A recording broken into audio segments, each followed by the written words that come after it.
esta ocasión tenemos el honor de compartir con Jorge Melguizo, quien es comunicador social, periodista, consultor, conferencista y profesor en varios países de Iberoamérica, vinculado toda la vida a proyectos sociales de transformación de Medellín, desde agrupaciones barriales y organizaciones no gubernamentales hasta la administración pública. Exgerente del Centro de Medellín, exsecretario de Cultura Ciudadana y exsecretario de Desarrollo Social de Medellín.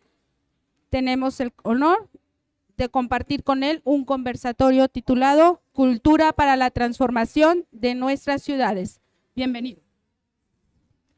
Bueno, muchas gracias. Les voy a proponer algo. Hagámonos muy cerca, venga, conversemos acá. Hagámonos incluso si nos hacemos acá, compartimos alrededor de la pantalla, algunos en la mesa, otros en la silla. Y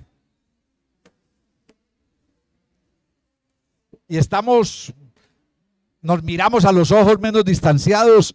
Los que vayan entrando pueden sumarse. Aquí hay 2 sillas.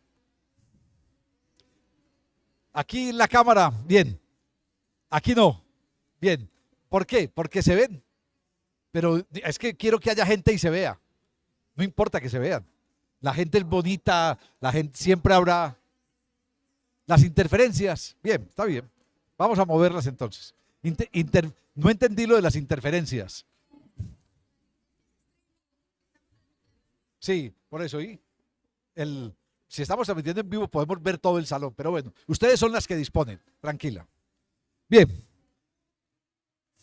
buenas tardes, encantado de estar por acá. Voy a compartir, traje 4 cosas para compartir y esta es la que señalé, luego ahí están en mis datos, esta se puede enviar fácil por correo o por WhatsApp, me pueden escribir y se las mando.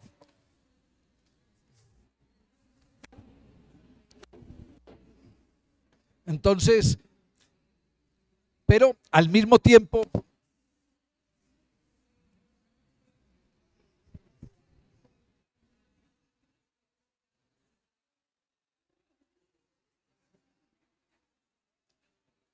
hay otros 3 documentos que pensé que pueden ser complementarios para esta reflexión. Este es el que acabo de abrir. Voy a trabajar también algo de hacia una nueva agenda cultural mundial, con 7 temas y 8 propuestas que creo que para la cultura y para la educación vienen bien en esta próxima década, y una presentación con muchas imágenes de Medellín a partir del proyecto cultural y educativo que estamos haciendo en la ciudad. Entonces, ¿dónde querés que me pare? Porque hasta dónde es que están sufriendo por acá, pero si me mando por acá también. Bien, bien, perfecto. Es que como estamos en transmisión, entonces a los que están conectados también estoy mostrándole, vamos a ver sobre una presentación de cultura para la transformación de la sociedad, un documento sobre la agenda cultural u educativa para esta próxima década y una tercera presentación que tiene que ver con el proyecto cultural de Medellín, donde digamos todo esto se concreta. Y hay un cuarto PowerPoint que incluye ahí, que es sobre las calles como proyecto cultural, a partir del estallido social en Chile y de los estallidos sociales en Colombia, de las manifestaciones en las calles y las calles como proyecto cultural, cómo asumir la ciudad como un proyecto cultural desde las manifestaciones en las calles. En fin, vamos a pasar por ahí. Pero antes de empezar, a mí me gustaría saber nombre de ustedes y con qué pregunta llega a esta conversación. O sea, ¿por qué entraron a este espacio? ¿Cuál es la pregunta que se están haciendo? ¿Qué les llamó la atención? ¿Con qué pregunta llegan a esto? Entonces, nombre, ¿qué decís? Nombre y pregunta. Me gustaría saber de ustedes. Mi nombre es Francelia. Francelia. Mi nombre es Francelia. Francelia. Tienen que ponerse el micrófono muy de frente y muy cerca para poderse escuchar por todos. Mi nombre es Francelia y mi pregunta sería, ¿cómo puedo fortalecer o encontrar detonadores? ¿Cómo puedo fortalecer o encontrar detonadores para promover o pensar en proyectos que tengan que ver con la comunidad y el arte.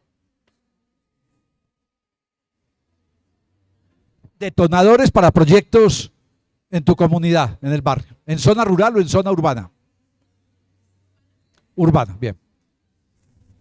Bien, mi nombre es Sergio Cisneros, laboro en una telesecundaria en zona rural y también me llama la atención el cómo poder utilizar la cultura como un detonador para mi labor en esa zona rural.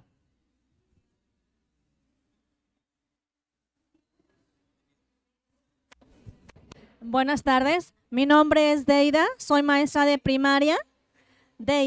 Soy maestra de primaria. El tema me parece muy importante, cultura como proyecto transformador a una sociedad, y es cómo puedo transmitir a mis alumnos esta transformación sobre la cultura ante la sociedad diversa.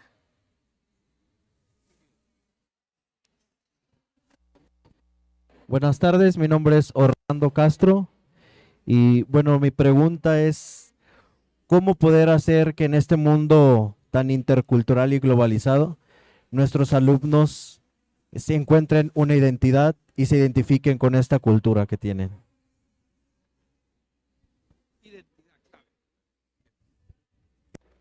Buenas. Me llamo Jesús, soy José de Jesús Pérez Velázquez, trabajo en una escuela secundaria técnica. Me interesa saber qué elementos de la cultura son potencialmente transformadores, sobre todo en una comunidad tan cerrada con creencias, tradiciones tan acentuadas que muchas veces impiden transformaciones. Ese es clave. Mi nombre es Eduardo Ábalos, soy de una escuela telesecundaria también, zona rural.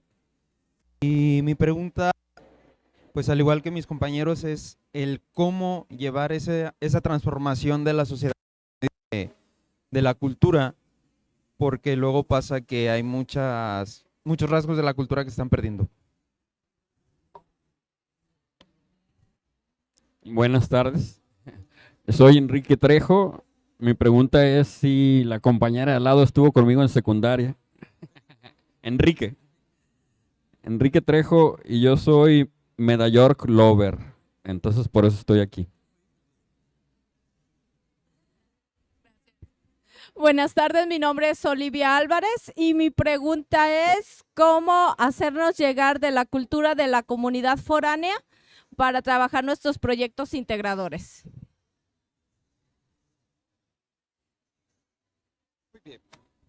No sé si de pronto los de streaming tienen posibilidad de escribir, no tengo ni idea. ¿Puedes qué? Sí.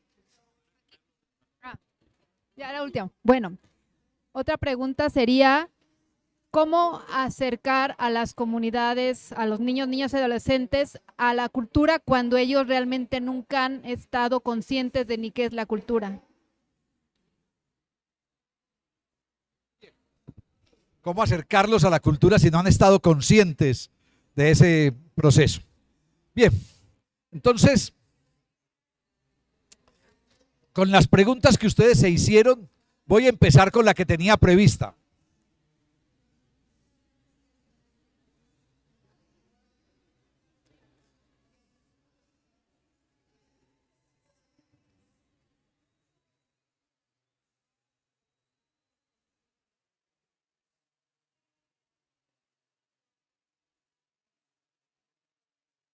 ¿Me ayuda? Allí, chicas. ¿Me ayudas? Es que quería haber conectado mi computador. ¿Me ayudas a encontrar aquí donde están las otras que estaban minimizadas? Bien, abre acá. Bien, y aquí. Bien, gracias. Bueno, entonces, sí, con las preguntas creo que me voy primero con esta. Son 4 partes. Vamos haciendo cortes en cada parte para abrir conversación. Miren, ¿De qué hablar cuando hablamos de cultura? La pregunta siempre es esa, ¿de qué tipo de cultura estamos hablando? Hablamos del proceso cultural de Medellín, hablamos de qué hacer en un gobierno municipal o hablamos del proceso de Latinoamérica. Entonces, empiezo con 10 claves de Medellín, luego puedo ampliarlas en la presentación general, pero algo que quede claro, el proceso de transformación reciente de Medellín, una ciudad que fue la de mayores índices de violencia en el mundo durante 20 años, los mayores índices de violencia. Les doy un dato, hoy Colima, que es la peor ciudad de México y la peor ciudad del mundo en violencias, tiene 3 veces menos de lo que Medellín tuvo hace 30 años. Es decir, hace 30 años estábamos 3 veces peor que cualquier ciudad mexicana y que cualquier ciudad del mundo. En ese momento, lo que nosotros empezamos a pensar fue un proyecto que hoy tiene 30 años y que es un proyecto de construcción o transformación de una sociedad. Ahí, por ejemplo, Franceli, el proyecto cultural o el proyecto de aula no es un proyecto artístico, es un proyecto de cómo transformamos esa comunidad educativa para construir otras realidades en la sociedad de la que pertenecen. Ese es el proyecto cultural. Algunos de ustedes, veo un par de caras, estuvieron en la charla de ahora.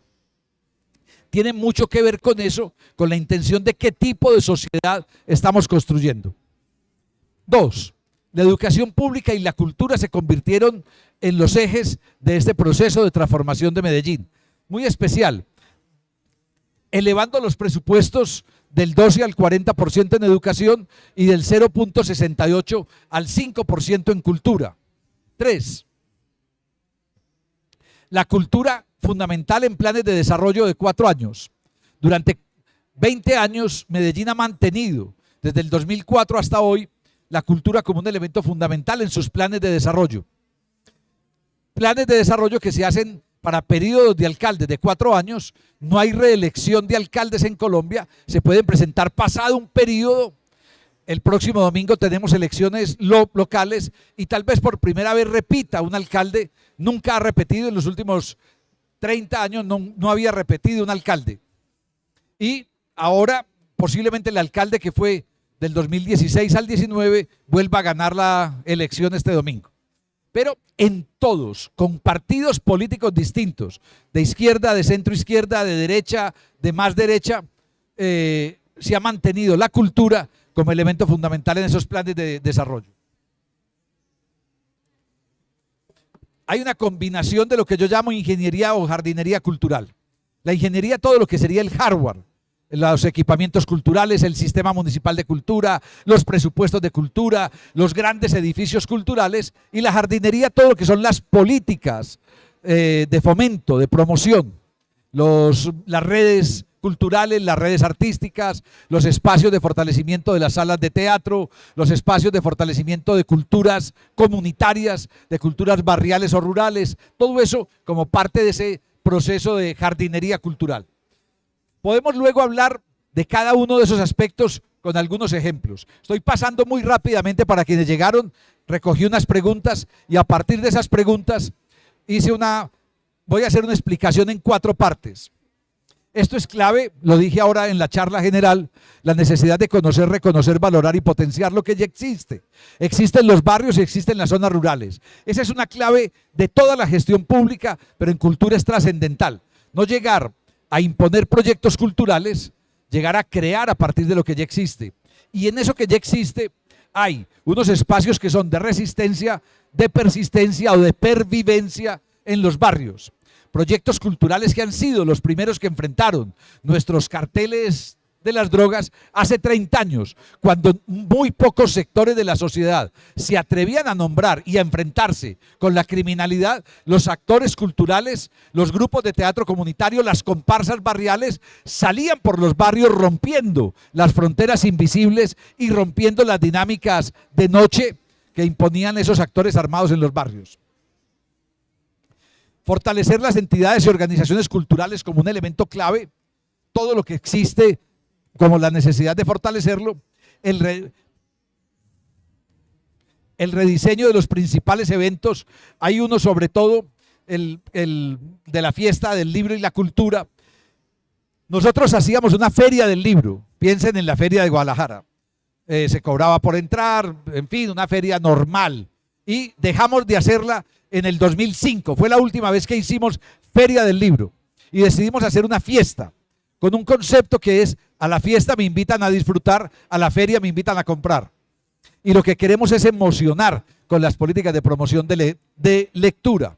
Y no se cobra por entrar, cambiamos nuestro recinto, que era un recinto similar a nuestro centro de convenciones y exposiciones, sacamos la feria del libro de ahí y al volver la fiesta nos la llevamos al Jardín Botánico y a unas zonas aledañas del Parque de los Deseos, el Planetario de la Ciudad, el Parque Explora, o sea, unas zonas, unas 30 hectáreas más o menos de la ciudad que se convierten en escenario de la fiesta del libro y la cultura. Ese es un evento muy especial, también podemos, si quieren, luego hablar un poco de eso.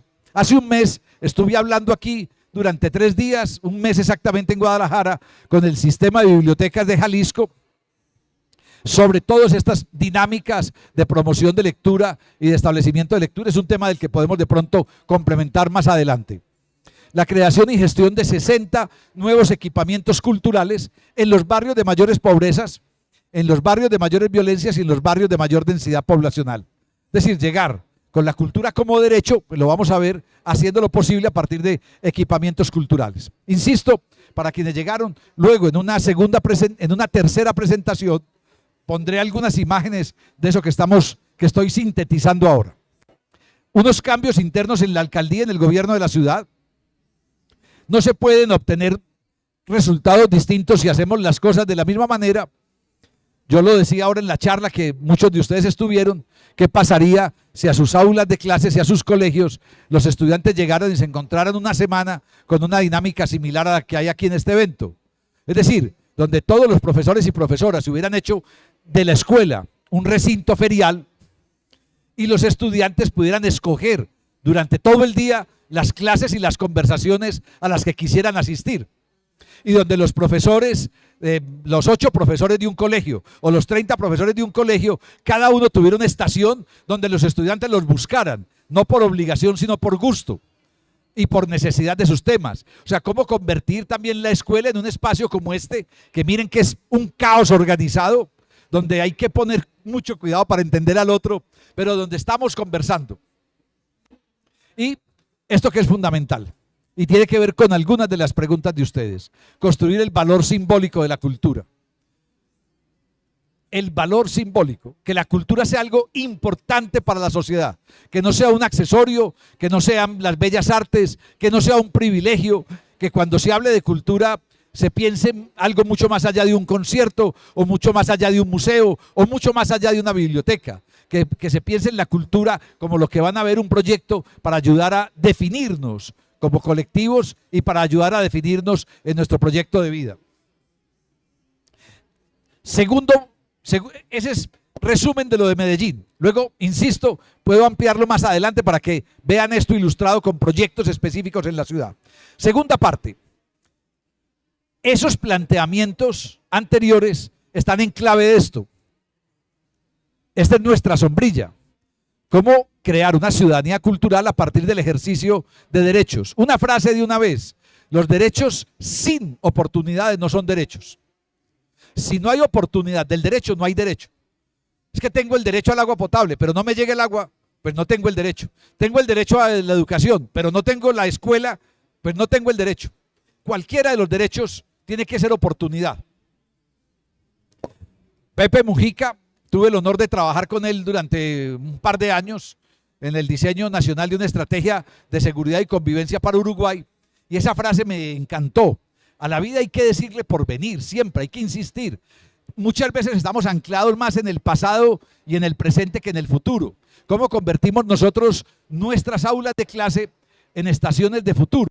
Yo esta mañana hice un par de videos acá, grabando rápido, caminando por todo el recinto, para mandarle a mis amigos y amigas y a mi familia este evento, para transmitirles. Y les decía: miren estas cabinas, parecen cabinas de la NASA proyectando el futuro. Miren la gente en la realidad virtual, imaginándose opciones para el futuro. Piensen ustedes que cada uno, una niña debería entrar al aula de clase y cuando entre al aula de clase o al colegio y abra, debería los ojos asombrarse, debería tener la cara del asombro y debería decir, uy, estoy entrando a otra dimensión desconocida. La mayoría de nosotros, hay algunos más jóvenes, pero la mayoría de nosotros vimos Dimensión Desconocida, un programa de televisión, ¿se acuerdan? Que era otro espacio. Eso debería ser la escuela. Y en el momento en que entra alguien a la escuela, esa niña de 10 años o de 6 años o ese niño de 12, debería empezar casi que una cuenta retroactiva, 100, 99, como para lanzar un cohete. Porque lo que estamos haciendo es que esa escuela, esa aula, tiene que servir de plataforma de lanzamiento para esa nueva realidad, para ese futuro que hay que construir en ese porvenir, en ese mañana.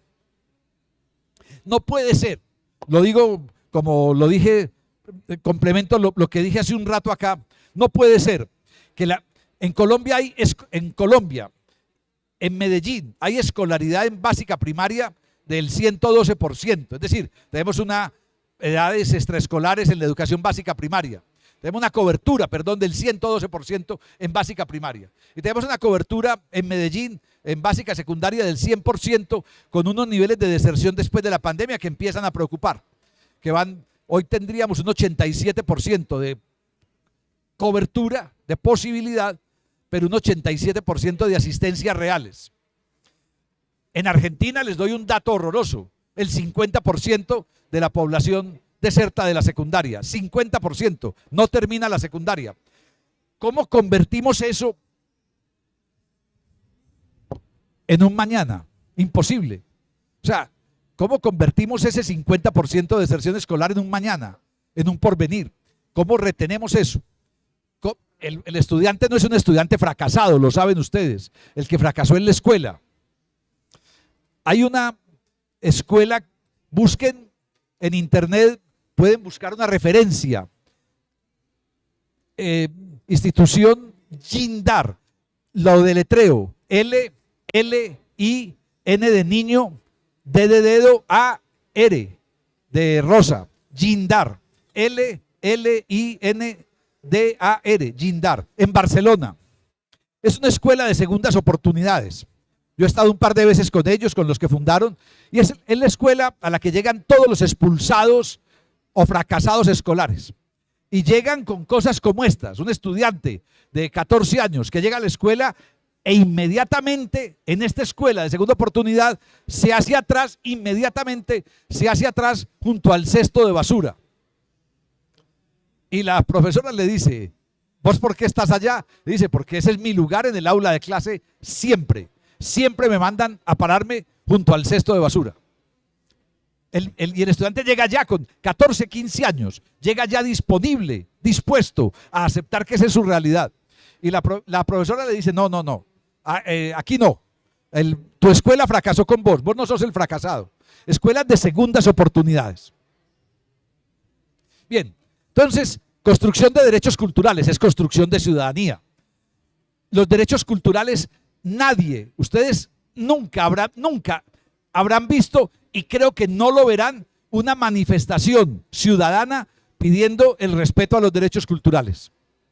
Porque es como si no existieran. Entonces, a pesar de que existen, son oficiales los derechos culturales. ¿Cuáles son esos derechos?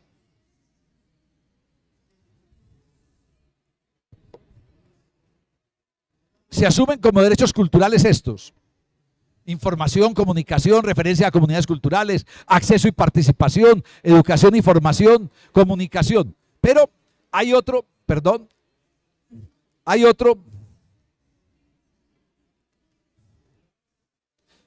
es que está lento y le doy doble y se pasa.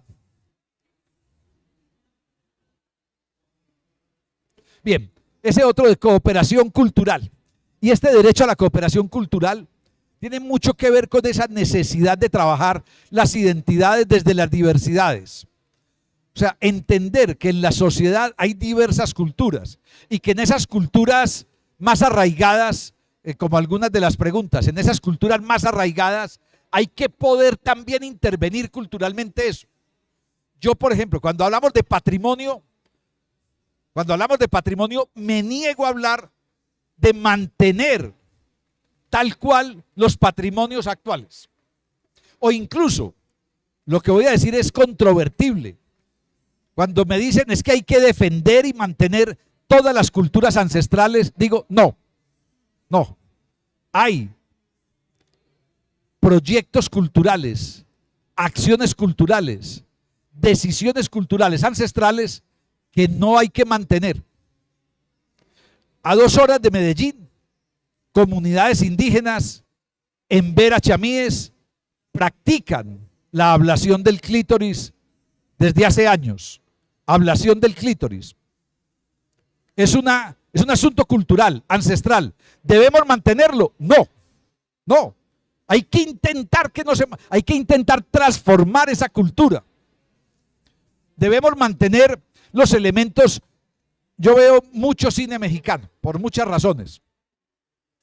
Y veo películas de hace años y me encantan las películas de Jorge Negrete y de todos estos. Y es una México que por fortuna ya no existe tanto.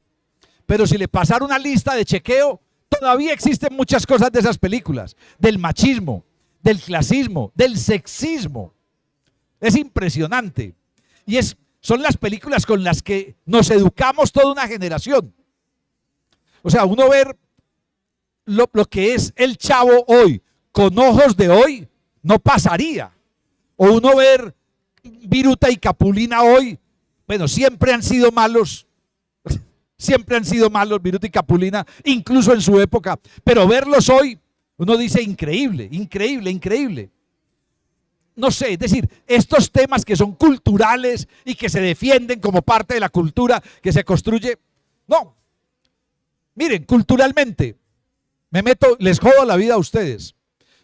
México es uno de los países del mundo, me dicen que el mayor, que el peor, pero digo uno de los países del mundo con mayor obesidad. ¿Por qué? Porque hay una cultura alrededor de la comida y la bebida que genera esa obesidad. Hay que cambiar eso, y es un cambio cultural.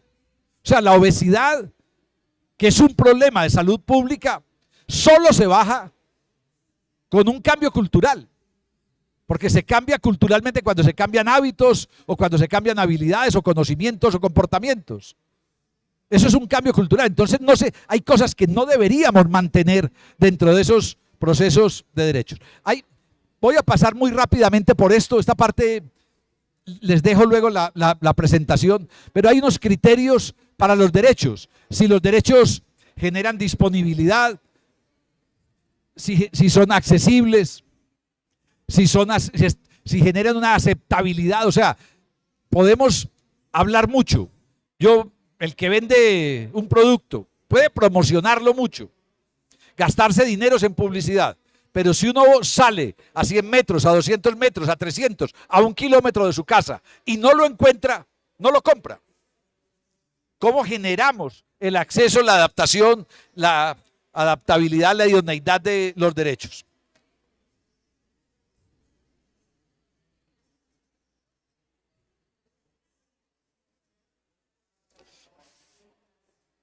Pregunta: ¿ustedes en sus espacios con sus estudiantes hablan de derechos culturales?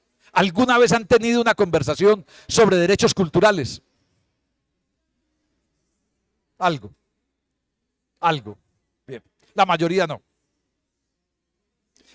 Pregunto: en México, si yo prendo la televisión, los medios, si busco en las redes sociales, ¿ese es un tema del que se hable, derechos culturales? No, nada. Y eso que en México se creó un proyecto en Ciudad de México de derechos culturales, un premio mundial de derechos culturales que se hace a través de Agenda 21 de Cultura. ¿Son derechos culturales aquí? No. O sea, los derechos culturales son derechos acá. Yo diría que no. Entonces, ¿qué tal si hacemos un ejercicio y en vez de hablar solo de derechos culturales, hablamos de ciudadanía cultural? O sea, ¿cómo construimos en nuestros pequeños espacios, en un aula de clase, por ejemplo, un proyecto de ciudadanía cultural, de construcción de ciudadanía, del derecho a la ciudad, del derecho al territorio, para no salirnos para no quedarnos en lo urbano, del derecho al territorio. Entonces, hablemos del derecho al territorio. Tercera parte. Les dije que esta presentación son 4, luego paro, conversamos y desato la segunda. El derecho al territorio es el derecho a un hábitat que facilita el tejido de relaciones sociales. Piensen ustedes en la cantidad de preguntas que podríamos hacernos en un aula de clase a partir de esta afirmación. Tu barrio facilita el tejido de relaciones sociales. Piensen en la cantidad de niños y niñas que viven en conjuntos habitacionales cerrados, cercados con alambres de seguridad, con vigilantes, con perros de vigilancia. ¿Facilita eso el tejido de relaciones sociales? Tal vez solo adentro del edificio, pero ¿qué pasa afuera? Cada una de estas afirmaciones convertida en preguntas para el aula de clase. ¿Se sienten parte de la ciudad sus alumnos y alumnas? ¿Se sienten parte del territorio? Hay un sentido de cohesión social. Cohesión social es que casi todos nos acostumbramos a vivir en guetos. El gueto de los que piensan como yo, el gueto de mis cercanos, el gueto de los que se visten como yo, el gueto de los que escuchan mi música, el gueto de los que tienen un nivel económico similar al mío. Pero ¿cuáles son los espacios de cohesión social? Yo asesoro un proyecto en Iztapalapa, Las Utopías, en la alcaldía de Iztapalapa.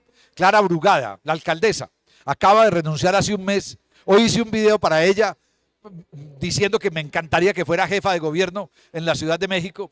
Y se los mandé porque están esta semana definiendo por encuestas si ella es la candidata de su partido político. Pero Clara lleva 5 años de alcaldesa de Iztapalapa y creó Las Utopías a partir de unos proyectos que vio en Medellín. Hay 14 utopías hoy en Iztapalapa. Si quieren también anótenlo en un asterisco. Si tenemos tiempo les muestro algo de Las Utopías, que es un proyecto tremendamente revelador y está aquí en de México. Y creó unos caminos para mujeres libres y seguras. En Las Utopías y en los caminos para mujeres libres y seguras, que luego se convirtieron en comunidades para mujeres libres y seguras, ¿qué buscamos? Cohesión social. No solo segmentación social, cohesión social. ¿Cómo logramos la integración social, educativa y cultural en espacios de la ciudad de diferentes sectores de la población? No de los que se reúnen siempre. ¿Cómo hacemos un proyecto en un barrio que genere cohesión? Porque atrae a la gente de otros barrios de la ciudad. El derecho a vivir dignamente. Miren, yo asesoro unos proyectos en favelas en Brasil y construimos unos dignómetros, unos medidores de dignidad que se definen con los criterios de cada comunidad. Por ejemplo, les hago una pregunta, piénsenlo un momento y escriban en sus cuadernos o en sus teléfonos. Piensen ustedes cuál sería para ustedes un indicador de dignidad personal.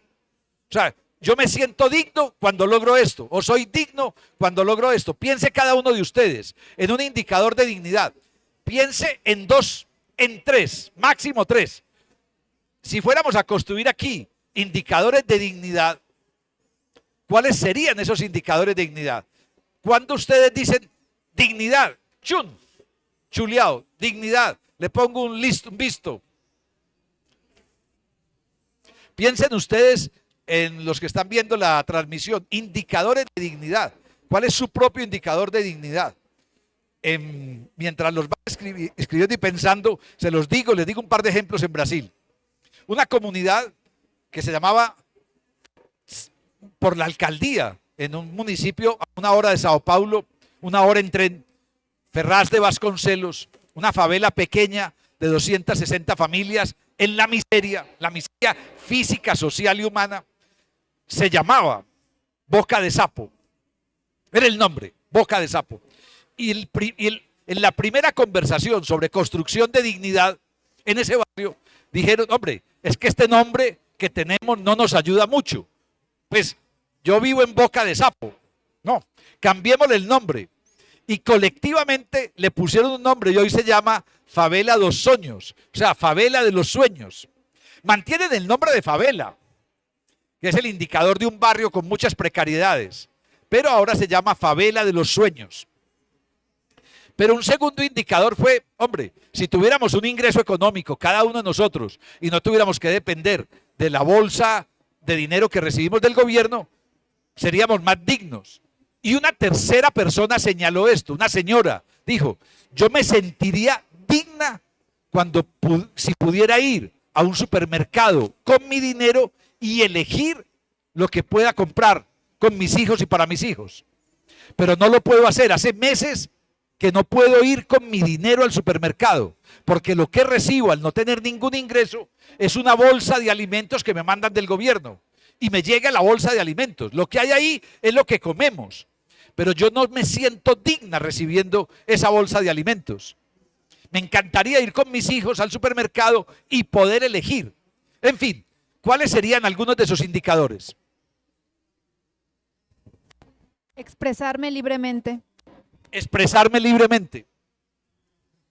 Soy digna de mí misma cuando me comprometo a dar lo mejor de mí profesionalmente y personalmente. El propio compromiso de lo que entrego.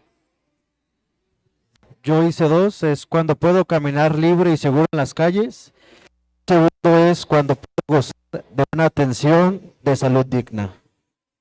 Miren, luego va a aparecer uno de los indicadores en el manejo del espacio público. Es decir, es que esta cosa que nos hemos acostumbrado en las ciudades de que no se puede caminar, o que es un peligro caminar, o que es mejor andar en un auto particular, cuando la dignidad se tendría que construir, la dignidad de una ciudad se tendría que construir como un colectivo en el uso del transporte público y en las ciudades en las que se pueda caminar y andar en bicicleta. El uso del el uso del auto particular debería ser una indignidad, debería ser una excepción, no una regla ni una condición. Bien, autorrespeto y entendimiento personal. Autorrespeto Me y hace sentir entendimiento. digna. Bien. Más. Cuando se tiene el derecho y la disponibilidad de una salud pública. Miren, ya me extrañaba una cosa, porque iban saliendo indicadores de dignidad muy interesantes, todos referidos a la propia condición personal, pero no en condición con lo que yo espero también de recibir. O sea, una buena salud pública. Pregunto, en todo México, en todas las ciudades de México, en las 2.500 y algo de ciudades de México, municipios que tienen alcaldías, ¿la salud es un factor de dignidad? Sí. La salud en México sí es un factor en cualquier parte. Ah, no. De calidad. ¿Qué piensan ustedes? ¿La salud en su población, en su ciudad es un factor de dignidad? En Colombia no. En Colombia la salud es un factor de dignidad para unas ciudades. En Medellín es un factor de dignidad, la salud pública. Pero en muchas ciudades de Colombia no es un factor de dignidad. Sí. Un indicador de dignidad es el tener una profesión y un trabajo remunerado. Claro. Tener un oficio, una profesión, un trabajo remunerado. Que alguien me pague por lo que yo sé hacer y hago con gusto. Piensen ustedes algo. Amas de casa, sin remuneración de ningún tipo. Años enteros, amas de casa, toda la vida, en un trabajo durísimo, que además cuando le preguntan a los hijos, ¿y tu mamá qué hace? No, nada. O sea, nada, no hace nada. Yo pregunté al principio, aquí a los técnicos, si teníamos posibilidad de sonido, pero me dijeron que no por la transmisión en streaming. Pero les recomiendo a ustedes, a los que están en streaming y a ustedes acá, que busquen una canción argentina o peruana, no sé, La Cholita. La Cholita. Esta noche, mañana, pónganla. Dura 3 minutos, 4 minutos. La Cholita. Es el canto a esta mujer que acabo de describir, que dicen, no hace nada, pero se levanta a las 4 de la mañana, se acuesta a las 11 de la noche, después de haber hecho 1000 cosas, pero no hace nada.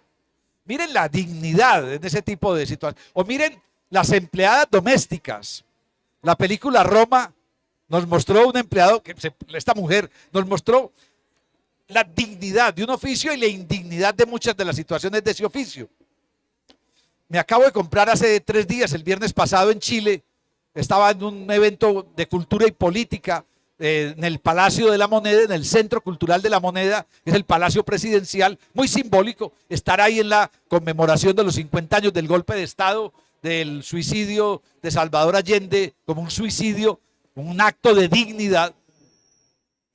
Y estaba allí en Chile y me compré un libro, pregunté, hice una pregunta, ¿cuáles son las 2 o 3 escritoras jóvenes hoy que más se leen en Chile? Me dijeron, esta y esta. ¿Y de esta qué libros tenés? Me mostraron 3. Y le dije, ¿y qué libro debería leer de ella? Este. Y me compré ese libro. No la conocía a ella, no, incluso no recuerdo el nombre de ella, pero recuerdo el nombre del libro que compré, La Limpia. La Limpia. Y es un libro sobre las clases sociales y económicas, el clasismo total en la sociedad chilena. Es una novela, La Limpia. En fin, es eso, cómo construimos dignidad en estos pequeños espacios. Entonces, piensen ustedes en estas preguntas, convertidas en estas afirmaciones, convertidas en ejercicios en el aula de clase. Vamos a trabajar durante una semana con nuestras familias y con nuestros vecinos en la construcción de un dignómetro familiar o de un dignómetro entre los amigos o de un dignómetro medidor de dignidad en el barrio. Y vamos a poner un medidor de dignidad en el barrio. Vamos a poner un medidor de dignidad en el colegio. Ojo. Pregunta que hasta me da cosa hacerla. Los sanitarios de sus colegios, los sanitarios, ¿se escucha? ¿Aló? ¿Esto dejó? Sí. Los sanitarios de sus colegios son sanitarios dignos. Sí, bien, me alegra. Más o menos. Si son más o menos, no son dignos. La dignidad no tiene matices. Mire, yo estuve hace un mes en una ciudad en el estado de Río de Janeiro, invitado por el prefecto, por el alcalde. Y en esta ciudad fuimos a un centro cultural para hacer un evento, una conversación. Centro cultural comunitario. Y éramos dos ponentes. Y fuimos a entrar al baño y no fuimos capaces de entrar al baño, pero no fuimos capaces, o sea, salimos corriendo. Y una hora después de aguantarnos, le dijimos a los organizadores del evento, terminemos el evento ya. No, falta todavía, no, ya. Nos vamos porque no hay dónde entrar al baño en este baño tan asqueroso que tienen acá. Y es un baño de un equipamiento público, cultural, comunitario, y un espacio para la educación y la cultura. Y uno dice, si el baño no es digno, ¿cómo diablos construimos la dignidad en otros lugares? O sea, todo, la dignidad permanente. El derecho a la convivencia, preguntémonos qué es eso. Pregúntense el derecho a la convivencia en sus familias, en las familias de los estudiantes, entre los vecinos, en la ciudad donde viven, en la zona donde viven. El derecho del gobierno al territorio.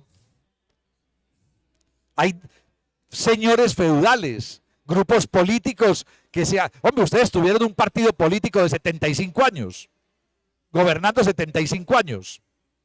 O sea, está el derecho al gobierno del territorio.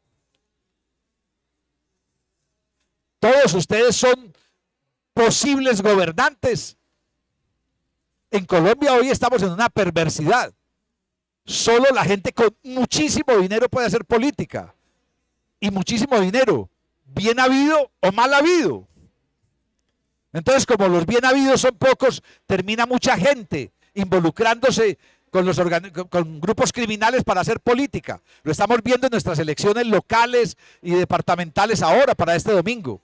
Candidatos a la alcaldía en Medellín que se retiraron hace un mes al que yo estaba apoyando, Daniel Duque, un joven de 30 años espectacular, y se retiró porque dijo, no soy capaz. O sea, no me da el bolsillo ni lo que consigo para hacerle competencia a los corruptos que están concursando por la alcaldía en una campaña que dejó de ser austera y es multimillonaria, financiados con quién sabe qué dineros de corrupción o de delincuencia. Eso es tremendo. Y el derecho a la igualdad de derechos.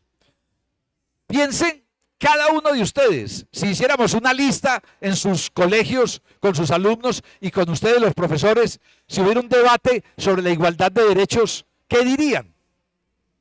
¿En cuáles derechos hay igualdad? Hay igualdad en el derecho a la educación en México. Hay igualdad en el derecho a la salud. Hay igualdad en el derecho a la vida. Hay igualdad en el derecho al acceso al agua potable. Hay igualdad, y entonces, ¿cómo se ejerce ese derecho al territorio? Es un ejercicio pleno de ciudadanía, igualdad, no discriminación, impulso de economías solidarias, planificación y gestión de la ciudad, políticas impositivas progresivas. Miren, políticas impositivas progresivas, que paguen más los que más tienen, tan sencillo como eso. Pero es que mi declaración de renta, mis ingresos vienen de estas conferencias, vienen de clases que doy en varias universidades de Latinoamérica y vienen de asesorías que doy en ciudades. Son mis ingresos. Bien, como consultor me va bien, tengo trabajo 11 meses del año. En diciembre nadie me contrata. Del 15 de diciembre al 15 de enero no hay trabajo en Latinoamérica. Yo tengo que trabajar 10, 11 meses para financiarme un año. Pero vivo dignamente con mi trabajo. Y en estos días descubrí que pago más impuestos yo que el expresidente Álvaro Uribe en Colombia, que es dueño de más de 1000 hectáreas de tierra y de ganado en la costa del país, y ese es presidente de la República, y ha sido senador, y ha sido alcalde, y ha sido gobernador, y pago más impuestos yo. No dice, a ver, no tiene sentido. Pero mire, se ejerce el derecho a la ciudad. Miren cada una de estas categorías convertidas en ejercicios de clase. ¿Cuál es la participación política? ¿Cuál es la libertad? Lo que vos decías, me siento libre cuando tengo el derecho a la libre expresión. Hay derecho a la libre expresión. Voy a contarles algo. Yo hoy dije lo que dije en la charla, dije, ¿hablan ustedes del cartel de Nueva Generación de Jalisco? No se habla. Aquí poco se habla de eso.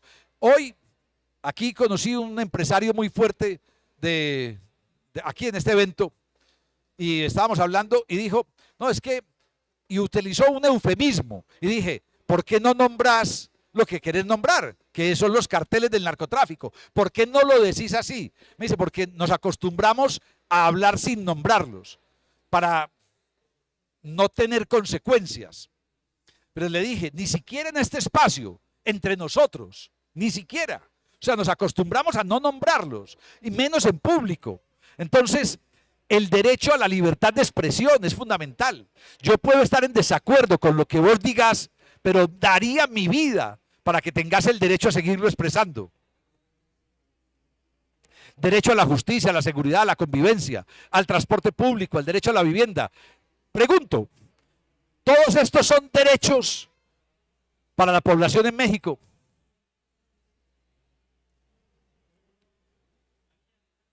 ¿Hay algún derecho de estos que ustedes digan, yo no tengo ese derecho? No tengo acceso a ese derecho.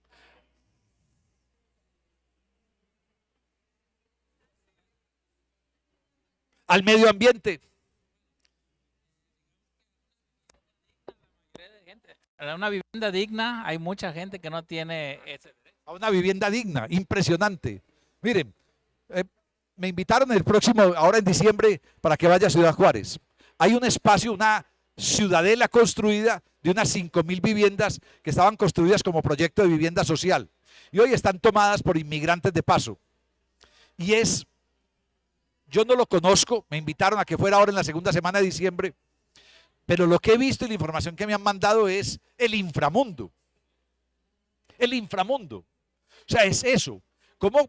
Pero todo, o sea, los espacios que yo he visto de pobreza y de miseria.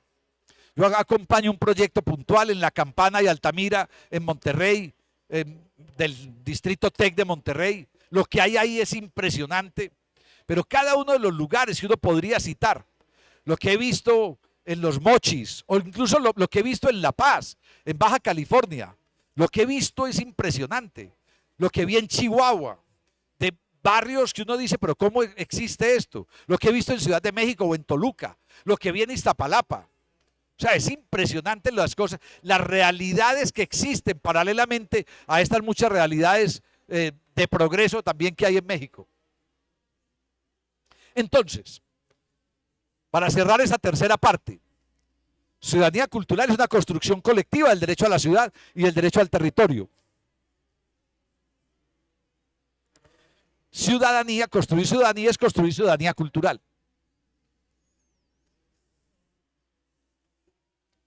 Ciudadanía cultural es una construcción colectiva. Es la construcción colectiva del derecho colectivo. Ciudadanía cultural es la construcción colectiva de los derechos culturales. Piensen que nos pusiéramos un indicador en los colegios con el grupo, vamos a construir ciudadanía todo el año. Vamos a convertir las aulas en unas fábricas de ciudadanía, que es el principio de la educación. El principio de la educación es ese. Las aulas, los colegios son fábricas de ciudadanía. Si no, no tienen sentido. Piensen que nos vamos a poner indicadores durante unos ciudadanómetros, como ponemos los metros para medir la altura de los niños y niñas en los consultorios. Y vamos a medir el ciudadanómetro. ¿Cómo logramos este mes? Metas de ciudadanía. El mes siguiente, 10 meses después de 43 semanas de clase, al final del curso, ¿cómo construimos? ¿En qué avanzamos en la construcción de ciudadanía? ¿En un aula de tercero de primaria o en un aula de 10º grado? Y entonces entramos a la cuarta parte y última de esta presentación, para abrir conversación. Un rapero de Cali dijo esta frase: amar a la ciudad con hechos. Pregúntense los talleres que podríamos hacer, los proyectos de aula que podríamos hacer si le propusiéramos a los estudiantes y nos propusiéramos nosotros como profesores salir a hacer el mapa de los proyectos de nuestros vecinos y vecinas y de nosotros mismos, que sean evidencia de que estamos amando a la ciudad con hechos. ¿Cuál es el mapa de los amores con hechos a la ciudad, o de los amores a la ciudad con hechos? En nuestro barrio, en nuestra escuela. ¿Cuántos de ustedes, además de su trabajo docente, hacen parte de colectivos ciudadanos de cualquier otro tipo? ¿Alguno de ustedes hace parte, vos, de qué tipo de colectivo? Tengo un proyecto de dibujantes. Tengo un proyecto con dibujantes y nos juntamos y sesionamos a hacer colaboraciones y dibujos con modelo. Actividad cultural. Dibujantes. En barrios o en... Para dibujar en los barrios. Sí. Pertenezco a un colectivo que se llama Maestros por la Paz, aquí en Jalisco. Y damos conferencias y charlas acerca de la cultura de paz en primarias, secundarias y ya próximamente en preparatorias. Y llevamos eventos también culturales, sobre todo musicales. Y a través de la música tratamos de inculcar esta cultura de paz. Poneme un asterisco ahí y no me dejes olvidar antes de terminar para mostrarte algo sobre cultura de paz. Listo, y se los dejo también si no tenemos tiempo. ¿Alguien más está vinculado a algún colectivo, alguna acción colectiva en su barrio, en su... Dale, ahí. Enrique. Sí, se llama GDL Cult y hacemos... ¿Cómo se llama? GDL Cult. ¿Qué es? Como culto en inglés. Sí. Y como de cultura y demás. Y lo que hacemos es tomar espacios públicos para presentaciones artísticas. Muy bien. ¿Y por qué en inglés? Porque está destinado como a generar, bueno, a que la gente pregunte por qué, y entonces cultura, o también de culto, de que hay muchas cosas de culto que debes de conocer. Muy bien, muy bien. ¿Más? ¿Alguien? Bien, miren, piensen ustedes en otro indicador de resultados al final del año de clase. Estudiantes de tercero de primaria o estudiantes de 10º, que al principio hacemos esta pregunta y hacemos el mapa de los proyectos de ahí y hacemos 4 o 5 proyectos, pero al final, después de 10 meses, la misma pregunta se convierte en que la mayoría están involucrados en alguna acción colectiva, que ya existe o que crearon. Y ahí estamos construyendo ciudadanía, estamos metiendo la cultura en el aula de clase, estamos convirtiendo el aula de clase en un espacio de proyección, pero también en un espacio de incidencia hacia otros, en un espacio de transformación. Anotá esto, que no lo tenía, educar en la armonía. A ver si tenemos tiempo también de hablar de eso, educar en la armonía. Simplemente por una referencia a un trabajo que hicimos con niños y niñas para definición de cultura, educación y comunidad. Entonces, mire, una ONG que desapareció hace 2 años, estuvo 20 años, fue la gran inspiradora en Colombia de lo que llamamos cultura ciudadana. La Secretaría, yo fui secretario de Cultura de Medellín, la Secretaría de Cultura de Medellín se llama, desde su creación, Secretaría de Cultura Ciudadana, porque tiene cultura y tiene cultura ciudadana, los 2 elementos. Cultura como todo el proyecto de bibliotecas, de artes, de teatros, en fin, pero cultura ciudadana como todo esto que estamos viendo. Entonces, convivencia pacífica, tolerancia, aprecio por la diferencia, uso de medios diferentes a la violencia, capacidad de celebrar y cumplir acuerdos, cumplimiento de la ley, la confianza. Pregunto, solo por joderles la vida. Ustedes también allá en streaming, levantan la mano que no los veo, pero levántenla. ¿Quiénes de ustedes confían en el gobierno nacional? 1, 2, 3, 4, 5, 6, 7, bien, más. 2, ¿quiénes confían en el gobierno estatal de Jalisco? Ninguno. 3, ¿quiénes confían en el gobierno municipal de sus ciudades? Ninguno. Tremendo, tremendo, tremendo. La construcción, ¿quiénes confían en sus vecinos? Bien, la mayoría. Hay 2 que no confían en nada, en nada. ¿En ustedes mismas confían? Tampoco. No confían en ustedes. ¿Quiénes confían en su familia? Bien, pero miren eso. Construcción de confianza. También como algo para ¿qué pasaría en un proyecto de confianza? Piensen ustedes, vamos a trabajar todo un año en la construcción de confianza, con el aula de clase. ¿Qué es construir confianza? ¿Cómo construimos confianza? Entre nosotros mismos. Mire, solo les pongo 2 ejemplos raros de educación. Una universidad de Bogotá, universidad privada, durante la pandemia, cuando nadie podía ir a clases presenciales, todos en digital, estableció una norma que yo decía es el colmo de la estupidez.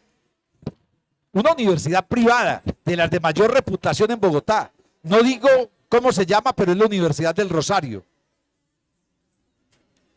Y universidad de élite, y exigía que sus estudiantes en los exámenes que eran orales pusieran las manos al frente de la pantalla para que el profesor certificara que no estaban manipulando un dispositivo digital o leyendo un libro. Pues, y es increíble, o sea, yo decía, es la estupidez total.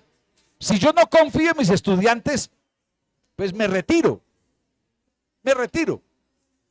Y tengo que buscar ese otro mecanismo, porque además la digitalidad nos evidenció que ese mecanismo es tonto.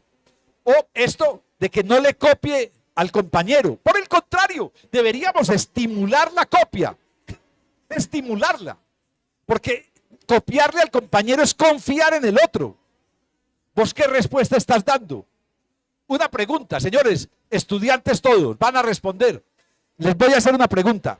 Tienen 20 segundos, 1 minuto para ponerse de acuerdo con el compañero del lado, con el compañero al lado sobre el tipo de respuesta. Y usted decide. Pero, ¿qué piensan sus compañeros de la respuesta? No, es que es esto. ¿Cuánto es 2 más 2? 5.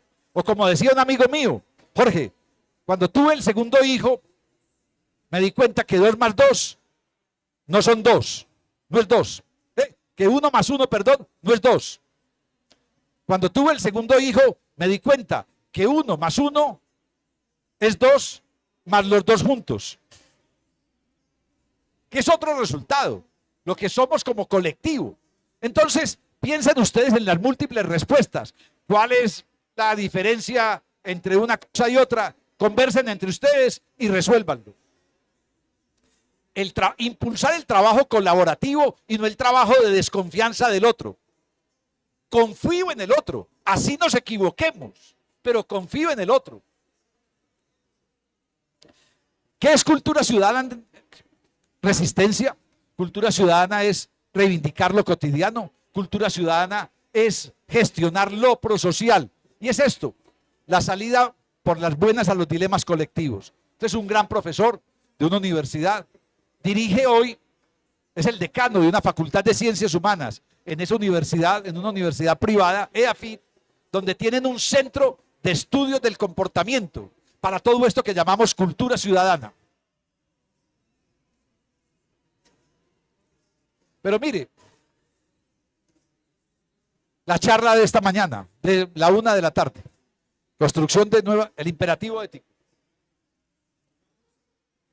Sociedades que seamos capaces de entendernos, no de excluir.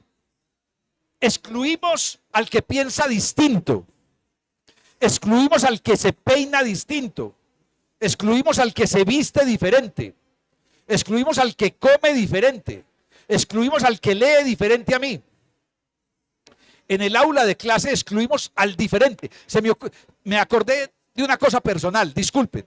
Hace 30 años tenía 2 trabajos, era director de una ONG de prevención de consumos de drogas en Medellín. La mayor ONG colombiana en esos temas, sigue existiendo. Yo fui director 7 años, pero al mismo tiempo daba clases de comunicación en una universidad privada, de una clase desarrollo y comunicación. Y me llevé a trabajar a 2 alumnas brillantes, Ángela y Margarita.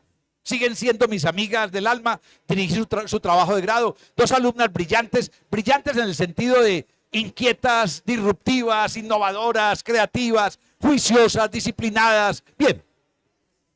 Pero también me llevé a trabajar al mismo tiempo a la ONG con un salario de tiempo completo sin haber terminado su carrera y un buen salario. Me llevé a trabajar al peor estudiante del grupo, al peor. Un estudiante que de vez en cuando iba a clase, Darío, de vez en cuando iba a clase. Cuando llegaba en marihuanao. Llegaba con marihuana en la cabeza, en fin. Pero sus aportes eran tremendos. Y cuando le ofrecí trabajo y el grupo se enteró, decía, Jorge, no puedo creer. Y se armó debate en la clase de por qué yo me llevaba a ese estudiante. Y delante de él dije, este muchacho, Darío, vos tenés unas cosas impresionantes que yo quiero descubrirlas. Y lo pusimos a manejar un programa de 3 horas diario en una emisora comercial de radio sobre prevención de consumo de drogas. Prevención de consumo de drogas, desde su perspectiva de marihuanero y de consumidor.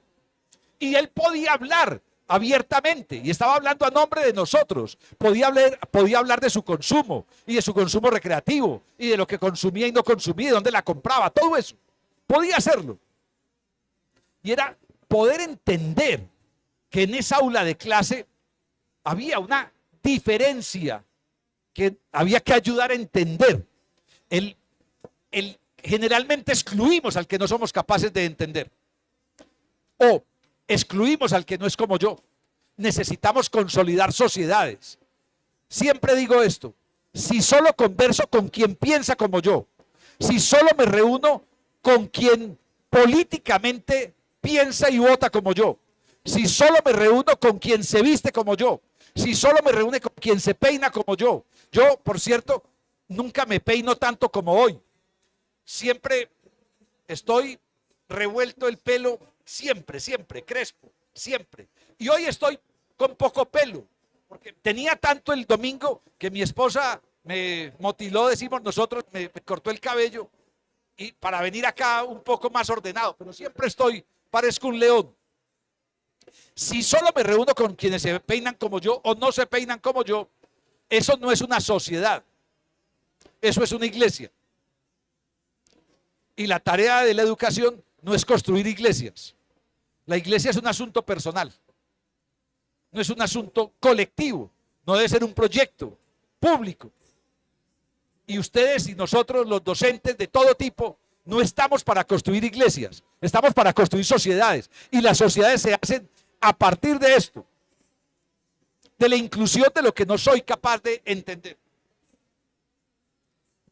Entonces, el reto es construir sociedades interpeladoras, sociedades que interpreten, sociedades que respeten las diversidades, en la construcción de identidades, en una pregunta que aparecía por acá. Todas las identidades como posibilidades. Le tenemos miedo a la diversidad. Le tenemos miedo a la diversidad.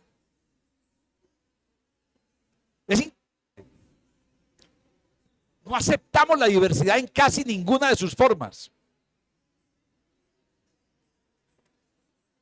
Entonces, recta final de esta presentación, que pensé que iba a ser más rápida. Cuando a mí me dicen, en un auditorio en Medellín, hace 10 años, hablando de esto, un señor se levantó, un señor ya de edad, es decir, como mi edad, yo hoy tengo 61, hace 10 años tenía 51, y un señor de mi edad se levantó y dijo, Melguizo, es que tenemos que rescatar los valores de nuestra sociedad. Y yo ya le iba a responder cuando una chica se levanta, pide la palabra, 18 o 20 años, y le dice, señor, yo creo que usted está equivocado. Si rescatamos los valores de su época, vamos a terminar como estamos hoy. Porque hoy estamos como estamos, jodidos con estas inequidades y estas violencias por los valores que ustedes han generado en la sociedad. Por el machismo, el clasismo, el racismo, la generación de dinero como proyecto individual, la construcción de proyectos individuales y no colectivos. Todo eso, la relación con el medio ambiente de una manera destructora y no cuidadora, todo. El irrespeto por las diferencias, todo. Entonces, no, señor, yo creo que tenemos que construir nuevos valores. No se trata de rescatar valores, se trata de construir nuevos valores, nuevos escenarios para enfrentarnos con nuestra propia historia y salir airosos. Hay necesidad de construir otra memoria. Miren, aquí en Guadalajara hay museo, en Jalisco hay museo de la memoria o del conflicto. No. ¿Por qué? Tendría que haber. Todas nuestras ciudades tendrían, porque aquí no pasa nada, ¿cierto? Aquí no hay ningún problema, no ha habido conflictos. Pero miren, ¿sabe qué es lo grave? A mí me encanta el Museo de la Memoria y la Tolerancia en Ciudad de México, frente al Parque de la Ciudad. Me encanta. Diagonal a Bellas Artes, 3 cuadras abajo. Pero voy al Museo de la Tolerancia, de la Memoria y la Tolerancia de Ciudad de México y me encuentro una sala conmovedora del Holocausto nazi. Me encuentro una sala conmovedora de Ruanda. Me encuentro una sala conmovedora de Guatemala. Y digo, ¿y México? No existe. Ustedes no tienen problemas. Es esa dificultad o incapacidad de nombrar, de señalarlo de ustedes propios. No hay ni siquiera una salita, una exposición sobre la noche de Tlatelolco. No hay. Que solo con poner ahí algunos de los escritos de Poniatowska de Elena sería suficiente. En su maravilloso libro sobre la noche de Tlatelolco. O sea, pero no hay. Entonces, necesitamos construir otras memorias para enfrentarnos a estas historias nuestras. Piensen ustedes, aula de clase, estudiantes, construyendo otra memoria. ¿Cuál es la memoria que podemos construir en este momento, en nuestro colegio, en este barrio, en esta zona rural, para el futuro? Si hiciéramos algo como lo que se hace por ahí de vez en cuando mediáticamente, estudiantes de tercero de primaria, el proyecto de este año va a ser enterrar una urna en el patio del colegio para que dentro de 50 años otros estudiantes de tercero de primaria la desentierren. Y tienen que hacer esta memoria hoy. ¿Qué vamos a dejar para el futuro? Para que nos descubran a nosotros. Un teólogo y filósofo, amigo personal, miren esto: vida, libertad, integridad, humanidad, riqueza que se da en la diferencia, vida digna, las cosas que hemos venido diciendo. Pero miren esto: Mauricio García, búsquenlo en redes sociales, búsquenlo en sus artículos de prensa en Colombia. Sus libros a lo mejor se consiguen por acá. Uno de los libros más recientes, El país de las emociones tristes, es sobre Colombia. El país de las emociones tristes, durísimo. Necesitamos construir morales para ciudadanos, no para correligionarios. Una moral que se funde no en el amor al prójimo, sino en el respeto por el otro. Miren la diferencia de un proyecto religioso a un proyecto cívico. Una moral centrada en el respeto de lo público y no en la salvación de las almas o en la redención del mundo. Y esta mujer, tal vez la mayor socióloga del país, murió hace 3 años, de 90 años, amiga personal, María Teresa Uribe. Anécdota, esposa de un ex alcalde de Medellín. Un muy buen ex alcalde, o sea, muy buen alcalde. 1974 su marido fue alcalde. Y ella toda la vida se firmó como María Teresa Uribe de Hincapié. Y Guillermo Hincapié, el alcalde, empezó a firmarse como Guillermo Hincapié de Uribe. Y siempre se firmó, dijo, mientras María Teresa se firme como María Teresa Uribe de Hincapié, yo me firmaré como Guillermo Hincapié de Uribe. Y se murieron con 2 días de diferencia. Se murió Guillermo 27 de diciembre y ella 29 de diciembre. Los dos en su casa, y cuando Guillermo salió para el hospital moribundo, María Teresa le dijo a sus hijas, yo me muero también esta semana. Y esa semana se murió, 2 días después. Miren esto, es partir de la existencia y el reconocimiento del conflicto como algo positivo. Desde allí darnos a la búsqueda de unos referentes éticos para manejar el conflicto. Piensen en esa frase convertida en proyecto en sus aulas de clase. Una relación analítica con sus estudiantes sobre cuáles son los conflictos que viven en su vida personal, en su vida del aula escolar, en su vida familiar. ¿Cuáles son los conflictos que hay ahí? Y entonces vamos a enfrentar esos conflictos, el personal, el del aula, el de la familia, con unos nuevos referentes éticos para que la solución no sea una solución violenta. Porque una muy buena parte de las horrorosas violencias que vivimos son simplemente una respuesta cultural a una situación que no sabemos manejar. Entonces, ¿todo esto para qué? El proyecto cultural es esto. Cuando me preguntan, ¿para qué un proyecto cultural? Para aprender a apreciar la propia vida y aprender a vivir con el otro. Nuevamente, si hiciéramos una lista, si llenáramos el aula de clase de cartulinas, de letreros, de lo que significa apreciar la propia vida. Miren, una pequeña historia. Trabajé en una organización muy grande, 2019 y 2020 hasta la pandemia. En plena pandemia me retiré. Dirigía educación y cultura.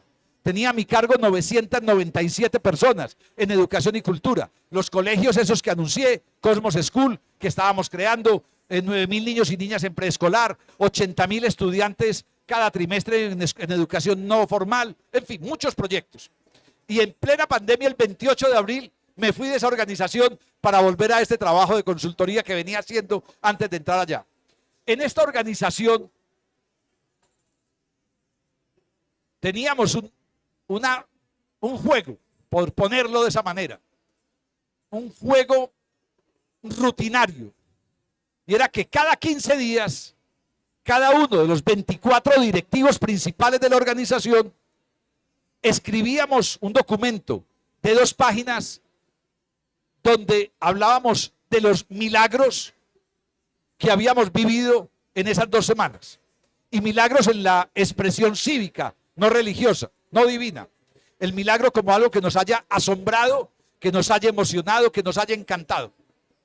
Y para mí un día el milagro fue mi mascota, pero otro día el milagro fue mi hijo, otro día el milagro fue una situación de la ciudad, cosas que encontraba, o el milagro es algo que encontré en mi oficina. O sea, piensen ustedes que con nuestros estudiantes encontráramos la manera de poner cada semana los lugares de encantamiento, lo que nos emociona, esos milagros cotidianos que descubrimos en la propia vida y en la familiar.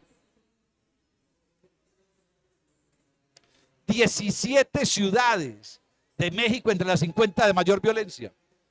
¿Cómo debería ser el desafío cultural? Entonces los desafíos son convivencia, fortalecimiento de lo público, enfrentar la inequidad, diversidad poblacional y territorial, construcción de ciudadanía, de una nueva sociedad, participación. Pero nos falta mucho en cultura política. Hoy en Colombia, una parte de nuestras democracias locales está cooptada por la criminalidad. El hijo del presidente está hoy enjuiciado por recibir dinero del narcotráfico para la campaña de su padre. Y lo confesó, aceptó que fue así, que recibió unos $1 millón aproximadamente del narcotráfico para la campaña de Gustavo Petro. Y dice él mismo que no la entregó a la campaña, sino que se la gastó en lujos. Pero comprometió a su padre, dijo que su padre sabía. O sea, es...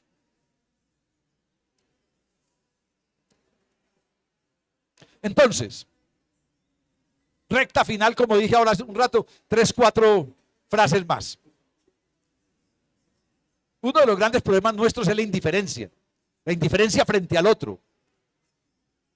Siempre hago este ejemplo por gráfico. Piensen ustedes en una cancha de fútbol, en un partido de fútbol. México va a jugar contra Honduras, hoy, mañana. Pésimo partido además, pues 2 equipos malos. México contra Honduras. ¿A qué va a ir uno a ver un partido? Pero bueno, creo que en el Estadio Azteca va a jugar México contra Honduras. Piensen que llegan al estadio 50,000 personas y salen los 11 de México y luego salen 22 de Honduras y salen 2 porteros.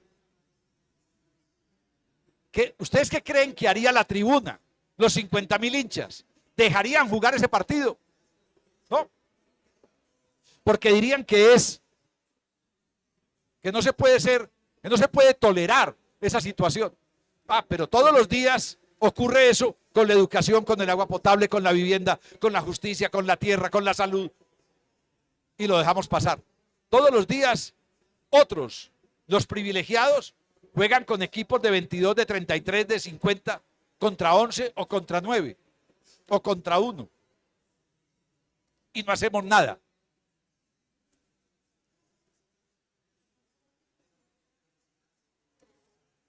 Entonces, hay que buscar respuestas culturales. Cambiar la manera de asumirnos es una de esas claves culturales. Pero para encontrar respuestas culturales hay que hacerse preguntas. ¿Qué tipo de sociedad somos? ¿Cuáles son los elementos que nos unen como sociedad? ¿Y cómo se construye una nueva sociedad, una nueva ciudadanía?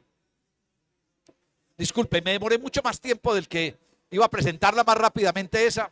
Dije que iba a ser y se nos fue casi todo el tiempo en eso. Comentarios, preguntas, reacciones.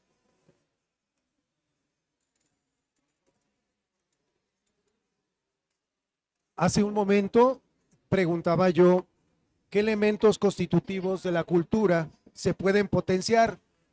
Viene a mi cabeza, por ejemplo, aquí en México, si hablamos de religión, la guadalupana podría ser muy útil también para utilizado de manera contraria, para enajenar. ¿Qué se podría hacer también con la comida mexicana? Que también la mayor parte de nuestra gastronomía, más que nutrirnos, nos intoxica. Pero ¿qué tal si le damos un poco de ajuste a esa gastronomía y la convertimos en platillos más sanos, sin quitarle lo esencial al platillo? O sea, ¿qué podemos hacer para que aquello que forma parte de nuestra cultura lo potenciemos y hagamos que modifique la forma en que procedemos en nuestro país? La apatía, la indiferencia que existe también, ¿por qué no empezamos desde lo corto, desde lo cercano? por ejemplo, vecinales, cómo no empezamos a confiar en los vecinos para poder cuidar nuestras áreas. Es decir, no podemos irnos a lo lejano, tenemos que partir de lo más cercano. Hay bastantes experiencias que la mejor forma de trabajar es así. Creo que estamos buscando soluciones mágicas, soluciones extraordinarias y podemos partir de pequeños ejemplos. En la escuela, por ejemplo, se pueden generar padrinazgos para aquellos niños que están en desventaja a manera de tutoriales. También en las mismas escuelas se pueden generar también profesores que durante las horas del receso, en lugar de estar en zonas especiales para ellos, para descansar durante el receso, podrían transitar por la escuela buscando la manera de cómo median conflictos si es que resultan y los pueden resolver. Es decir, construir una nueva cultura es con pequeñas cosas que se pueden hacer en lo cercano. Y creo que eso nos hace falta porque estamos esperando soluciones mágicas, extraordinarias, difíciles de implementar, cuando en lo corto, con la creatividad y la imaginación que tenemos, lo podemos hacer. Solo nos hace falta mayor participación. Y creo que en nuestro país existen condiciones para que haya mayor participación. Lo que falta es superar la apatía y la indiferencia. Y me das pie para decir, el nombre tuyo es José Jesús, ¿cierto? José Jesús. Me das pie para decir tres cosas alrededor de la participación. Uno, mi hijo estudió en un colegio privado durante unos años, luego en un colegio público. Ese colegio privado de jesuitas, 1.800 estudiantes. Y nos metimos, mi esposo y yo, en la junta de padres de familia. No podemos no estar. O sea, es como uno siente un compromiso de estar ahí. Y la pregunta cuando llegué a la junta era, hombre, ¿por qué las familias no participan? ¿Por qué no vienen a las reuniones de padres de familia? Y yo mismo contesté, hombre, yo no vengo porque me parecen aburridorcísimas, me parecen horrorosas. No tienen nada que ver con mis dinámicas ni con mis preguntas, en fin. Entonces les dije, ¿qué queremos? ¿Que las familias vengan a ver lo que nosotros hacemos o queremos involucrar a las familias en la dinámica del colegio? Entonces nos fuimos por esta segunda respuesta. Queremos que las familias se involucren en la dinámica del colegio. Entonces dijimos, ¿cuántos adultos acudientes, como decimos en Colombia, hay en estos 1.800 estudiantes? 3.000. Bien, 3.000. Por madres solas, padres solos, abuelos, en fin, 3.000. Hagamos una carta directa a los 3.000 diciéndoles que queremos que nos regalen 1 hora al año. Solo 1 hora. No esperamos que vengan las reuniones, nada, eso se los mandamos. Pero necesitamos que nos regale 1 hora. ¿Para qué? Para lo que usted quiera. No para lo que yo quiero. Lo que usted quiera. Usted es violinista, quiere venir a tocar violín, venga y toca 1 hora violín. Usted juega tenis de mesa, quiere venir a jugar tenis de mesa, venga a jugar 1 hora tenis de mesa al colegio. Usted es médico, pero le encanta la filosofía. Ah, yo quiero dar una clase de medicina y otra de filosofía. Venga. Y nos da 2 horas. Logramos que 2.000 y alguito de papás y mamás dijeran yo. Me acuerdo que un caso muy especial era un compañero de mi hijo. En ese momento tenía 8 o 9 años mi hijo. Y un compañero, el papá de un compañero saxofonista. Pues era un ingeniero o algo, pero tocaba el saxofón en su casa. Y claro, su familia no quería oírle más tocar saxofón. Y el señor encontró que en el patio de recreo del colegio, mientras los estudiantes estaban en recreo, podía tocar saxofón todo lo que quisiera. Esa media hora tocando saxofón. Y eran los demás estudiantes encantados con ese papá tocando saxofón. Y el único avergonzado era el hijo. ¿Qué hace mi papá aquí tocando saxofón? ¡Qué vergüenza! Pero es eso, es decir, formas distintas de involucrar. Pero segundo, aquí abrí José Jesús un chat que se llama Algunos Amigos. Yo en mi barrio, yo vivo en un barrio que primero eran casas, luego empezaron a llegar edificios y hay personas de estratos bajo, de estratos medios bajos, de estratos medios y de estratos medios altos en ese barrio, en 500 metros, 600 lineales y 400 a lo ancho. barrio que eran casas y ahora hay mucho edificio. Y los vecinos y vecinas empezamos a organizarnos para demandar a la alcaldía, al gobierno de la ciudad y para demandar a los constructores. Y en 10 años hemos logrado tumbar las licencias de 10 edificios. Y hemos logrado que esos espacios donde se iban a construir esos 10 edificios, ya que estaban en venta, incluso uno estaba vendido completamente en planos, les tocó devolver el dinero, esos 10 lotes se convirtieran en parques para un barrio que no tenía un solo parque. Hoy tenemos 3 parques de 32.000 metros cuadrados y logramos recuperar 5 casas antes de que se tumbaran, que eran casas de vecinos nuestros, que vendieron para construir edificios. 3 de esas casas las tiene una organización hoy que logramos que se le entregara, que trabaja con niños con discapacidades cognitivas, niños y jóvenes, la mayoría Down, pero en general discapacidades cognitivas, capacidades diferentes. La otra casa, niños y jóvenes con VIH-Sida. Una quinta casa, adolescentes, del sistema penal acusatorio, del sistema de protección penal, adolescentes que han cometido delitos y que están bajo la protección de la justicia para no pasar a una cárcel ni nada. Y estos adolescentes logramos, y muchos de nuestros vecinos decían, pero ¿cómo vamos a traer esos adolescentes delincuentes acá? No son delincuentes, son adolescentes. O sea, la sociedad tiene que abrazarlos y rodearlos. Tenemos que abrir espacios de protección. Y este barrio es un excelente espacio de protección para ellos. En fin, proyectos de vecinos. Pero mira, abrí el mensaje porque hoy mismo, a las 8:39 de la mañana, yo estoy aquí en el hotel del frente antes de venir, puse, buenas, empezamos a recoger entre vecinos y vecinas 5 millones de pesos, son $1,200, para pagar este semestre a la firma González Abogados, para que nos acompañen desde esta misma semana en un comité de verificación. Y explico una situación. Proponemos como base general un aporte por persona de 50.000 pesos. 50.000 pesos son $12. Pero si algunos pueden dar más, bienvenidos. Y si algunas personas deciden dar menos, también bienvenidos. Y les proponemos que hagan sus aportes esta misma semana para saber realmente con cuánto contamos. Los datos para la transferencia, todo. A un chat de 256 vecinos y vecinas de mi barrio. Les hago una pregunta. ¿Cuántos teléfonos tienen ustedes de sus vecinos y vecinas? De sus vecinos y vecinas. Aquí hay 256 en un chat de vecinos y vecinas. Pero es que además de ese manejamos otro que se llama seguridad. Y es muy simpático porque el barrio es seguro, pero se creó entonces, hombre, es que hubo tal situación, en fin. Y ese de seguridad, 179 participantes. O sea, y algunos son de uno y de otro. Pero además creamos unos espacios de vigilancia de lo público, que los llamamos veedurías ciudadanas. Veedurías ciudadanas es un espacio de control ciudadano de proyectos públicos. Y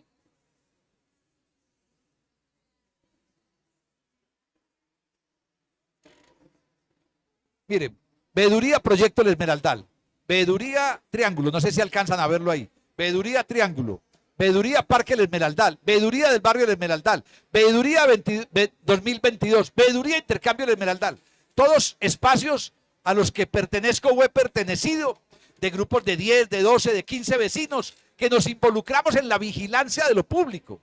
Un intercambio vial a 200 metros de mi casa de $6 millones. Vamos a vigilar desde 2 años antes de su construcción. Conformamos la veeduría para exigir revisión de los diseños, para exigir la arborización, para exigir el modelo paisajístico, para exigir la protección a moradores que tenían que salir. O sea, espacios de participación en lo colectivo. Entonces, es clave eso. Ignacio, así es. Vengo de un pueblo, Zapotitlán de Vadillo. Y bueno, ahorita en el momento que escuché, que fue poco, entré un poco tarde, pero me hizo pensar un montonón de cosas por las que siempre, pues, en las que siempre me he fijado yo como ciudadano, como maestro. Son tantas que, bueno, no cabría ahorita toda una hora para comentar y discutir ciertas cosas, pero lo que sí decir, cómo hacer nuevas sociedades, cómo crear nuevos ciudadanos, Obviamente en el tiempo siempre ha habido gente que ha salido siempre adelante, se ha destacado por mover el tapete siempre, ¿no?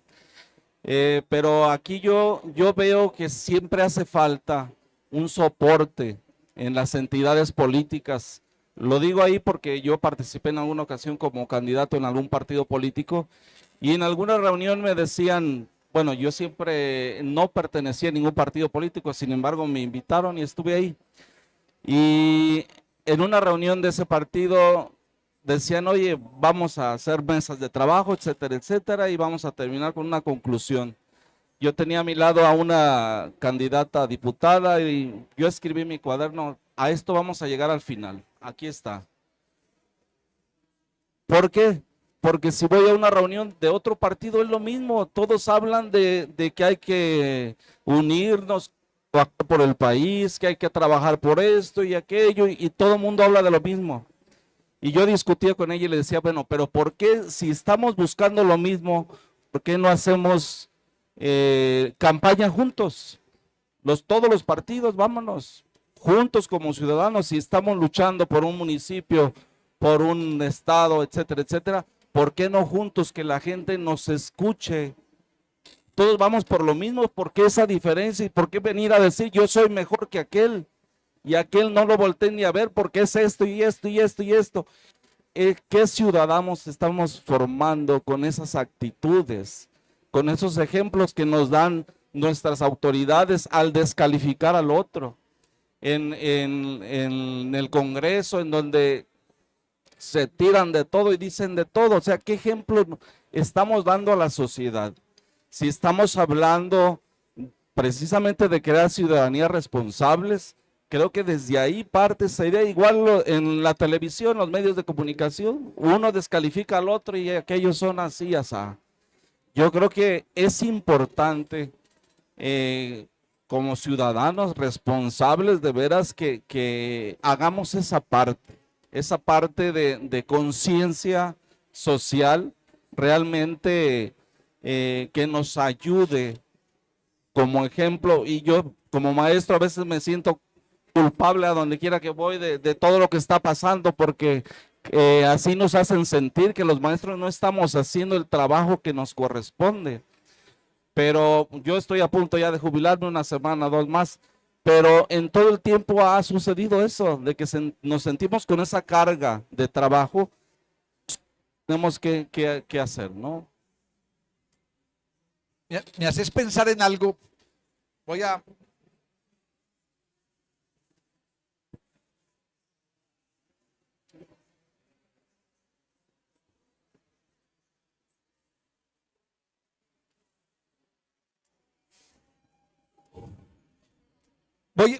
pasar a mil esto para llegar a la última.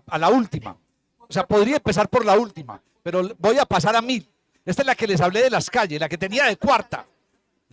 Pero esto es Medellín, un valle estrecho, 2,5 millones de habitantes, las calles de ciudades de Estados Unidos. Esta es una ponencia que hice durante la pandemia, encerrado en mi casa, viendo protestas que habían ocurrido en el 2019 y que ocurrían en algunos lugares. Esto es por el asesinato de Floyd, el hombre negro que mató a un policía con la rodilla. Las calles de Río de Janeiro contra Bolsonaro.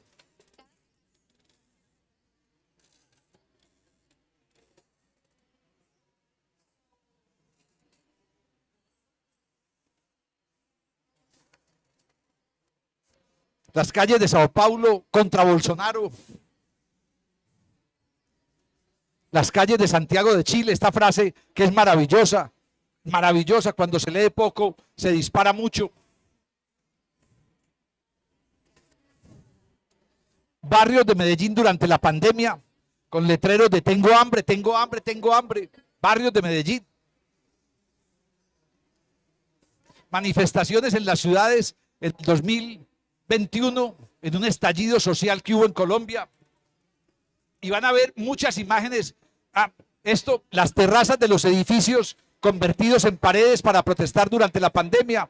Esto es, mi hijo está haciendo, aquí está mi hijo acá haciendo esta proyección sobre la culata del Teatro Municipal de la ciudad.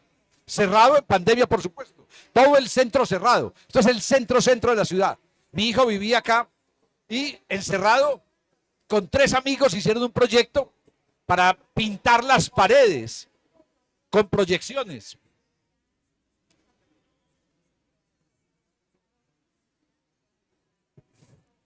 En Medellín la protesta 2.0 se hace desde el balcón. Todo está muy raro, putamente poderosas, un colectivo de prostitutas y todo esto proyectado sobre las paredes de edificios, en el encierro. Cómo grafitear la ciudad en medio del encierro. Es un proyecto que mi hijo y 2 amigos hicieron. Somos líderes sociales. En Colombia nos están matando. Todo. Y empezó, y ustedes buscan hoy la nueva banda de la terraza. Así, hashtag, la nueva banda de la terraza. Y van a encontrar muchas de esas proyecciones porque luego empezaron a unirse, llegaron a ser 10 como los que lideraron ese proceso y hoy en varios países del mundo se siguió esta cosa de pararse en una terraza y proyectar para protestar por eso. Las nuevas calles digitales, pero perdón que me salte una, miren esta, nuevamente sobre el edificio, una revista hecha en pandemia por mi hijo y 2 amigos, una revista solo digital, La Ración, si la buscan, La Ración, revista en internet, en Instagram, van a encontrar los 10 números que hicieron. Se hicieron un propósito. Dijeron, somos grafiteros, mi hijo es muralista, es artista, somos grafiteros, somos skater. ¿Cómo vamos a hacer en pandemia? Y un mes después del encierro salió el primer número de una revista que dijeron va a durar hasta que la pandemia acabe. Y duró 10 números. Y los sacaban no mensualmente, sino uno a 20 días, otro un mes y medio. Y se proyectaban, todos los números hacían el lanzamiento en las paredes y proyectaban por streaming. O sea, una cosa de construir ciudadanía y construir un proyecto colectivo. Las nuevas calles digitales. ¿Qué es esto? Lo que ustedes están haciendo en streaming. Las nuevas calles digitales son estas. Pero miren, imágenes de protestas. Y van a ver a dónde quiero llegar. Todo esto son imágenes de protestas. Esta directora de una orquesta juvenil de Medellín, es hoy congresista colombiana, con más y menos, tiene cosas positivas y cosas negativas, es de Medellín, y se hizo famosa a partir de esta imagen y de pararse a dirigir una orquesta en medio de las protestas, de protestar con su vara de directora de orquesta, una imagen en Santiago de Chile, que es espectacular, a mí esto me parece arte, es impresionante esa imagen. La Guardia Indígena Colombiana, que ha tomado un protagonismo tremendo a partir de estas. Miren esta imagen. Díganme si eso no es un cuadro. Es sobrecogedora esa imagen. Miren la figura de este hombre. Y miren la figura de este. Son 2 seres humanos que se miran. Luego van a ver una imagen simpática. Pero miren estos seres humanos que se miran con recelo.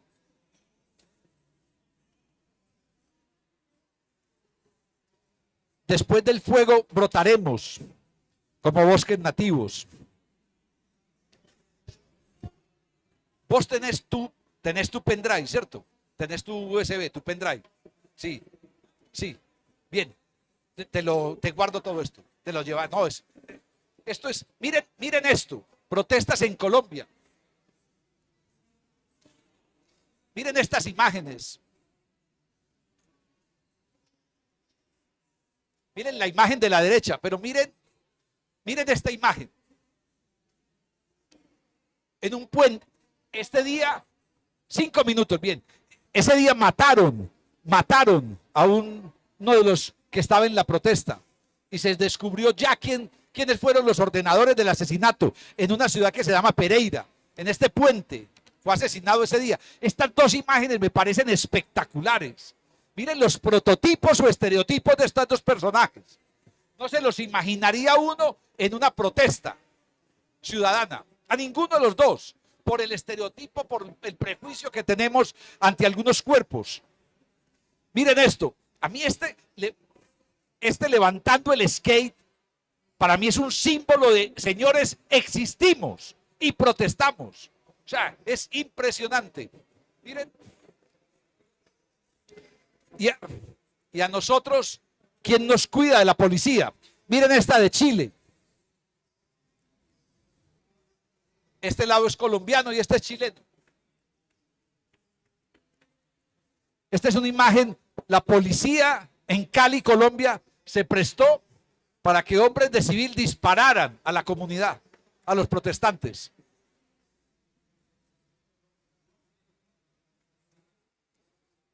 Miren, 2 o 3 grafitis espectaculares. Miren este. Este grafiti es tremendo. Tremendo. Este grafiti es tremendo. Es una fuerza, a mí me parece una fuerza. Escuchamos a esos jóvenes. Son objeto de estos jóvenes, los invitamos a las aulas de clase para que nos hablen y para que le hablen a sus compañeros. Los escuchamos.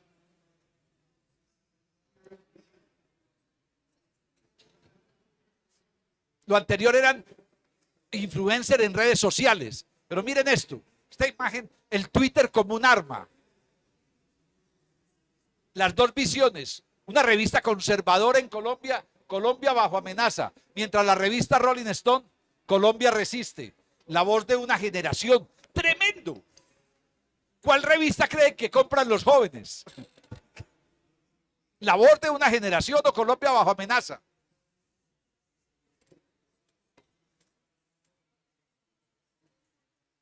Mire, esto es tremendo. Varios grafiteros de Medellín, mi hijo entre ellos, pintaron esto, Estado asesino, en un intercambio vial de la ciudad. Y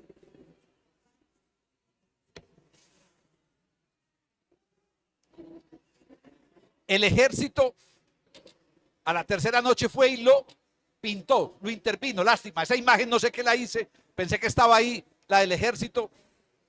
El ejército fue y pintó, borró todo.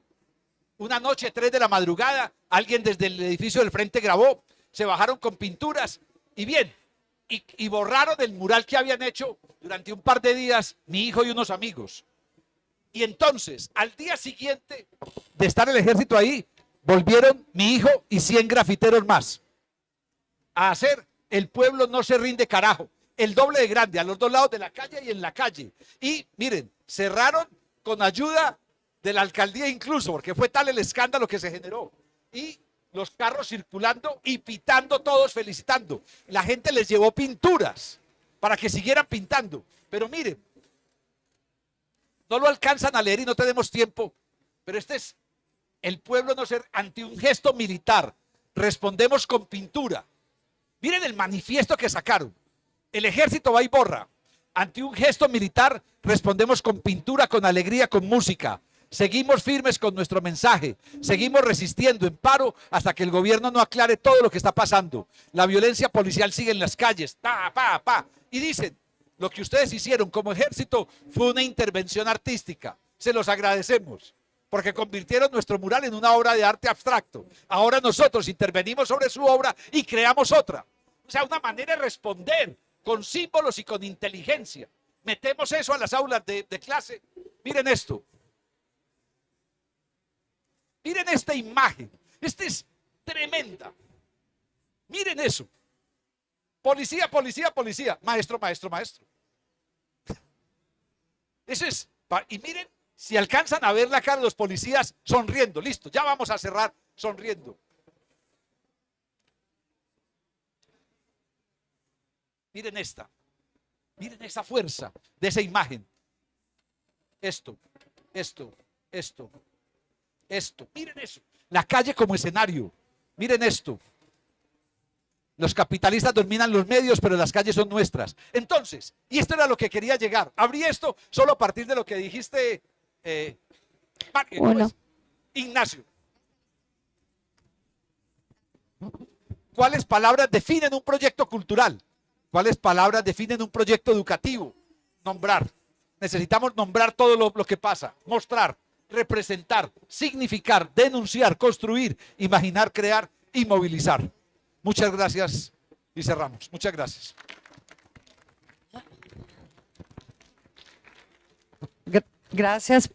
Gracias a usted, maestro.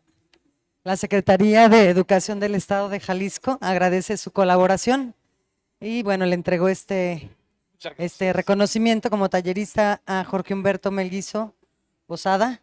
Muchísimas gracias por Y a ustedes, a los del streaming, a ustedes, a los del streaming, muchas gracias por la paciencia, por estar ahí, por quedarse. No sé cuántos y cuántas estarán, pero bueno, ahí quedaron los datos. melguizojorge@gmail.com, melguizo con Z Jorge @gmail.com, y nos vemos en cualquier momento. Muchas gracias. Muchas gracias a usted.